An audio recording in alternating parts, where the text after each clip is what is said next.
టమాటా రసాన్ని ఇలా ఒకసారి ట్రై చేయండి. చాలా బావుంటుంది. Hello all welcome to Subha vlogs. ముందుగా టమాటాలు 3 విజిల్స్ వచ్చే వరకు ఉడికించుకోవాలి. ఈలోపు నిమ్మకాయ సైజ్ అంతా చింతపండు తీసుకొని నానపెట్టుకోవాలి. తరువాత స్టవ్ మీద కళాయి తీసుకొని 3 టేబుల్ స్పూన్ ఆయిల్ వేసుకోవాలి. ఆయిల్ కొంచెం వేడెక్కాక ఆవాలు, జీలకర్ర, మెంతులు కొంచెం వేసుకోవాలి. శనగపప్పు, మినపగుళ్ళు కొంచెం వేసుకోవాలి. తర్వాత 2 సన్నగా తరిగి పెట్టుకున్న ఉల్లిపాయలు వేసుకొని ఒకసారి కలుపుకోవాలి. ఉల్లిపాయలు కొంచెం వేగాక 2 రెమ్మల కరివేపాకు, 3 పచ్చిమిరపకాయలు, 2 ఎండుమిరపకాయలు కట్ చేసుకొని వేసుకోవాలి. తర్వాత అల్లం వెల్లుల్లి చిన్నగా తరిగి వేసుకోవాలి. ఇక్కడ వీడియో తీయడం మర్చిపోయానండి. కొంచెం వేసుకుంటే త్వరగా వేగుతాయండి.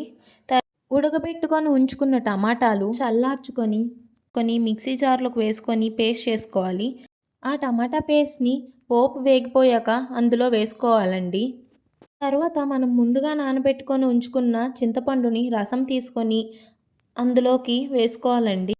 చింతపండు రసం వేసుకొని దాని తర్వాత ఒకసారి కలుపుకోవాలి.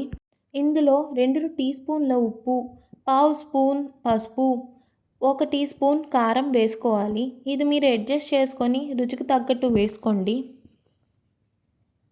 1 టీ స్పూన్ ధనియాల పొడి, అర టీ స్పూన్ గరం మసాలా వేసుకొని ఒకసారి కలుపుకోండి. మీ పులుపు తగ్గట్టు వాటర్ వేసుకోండి. నేను ఇక్కడ 1 గ్లాస్ వాటర్ వేసుకున్నాను. లాస్ట్లో కొత్తిమీర వేసుకుంటే చాలా బాగుంటుంది. ఇదే ఈ టమాటా చారుకి సీక్రెట్.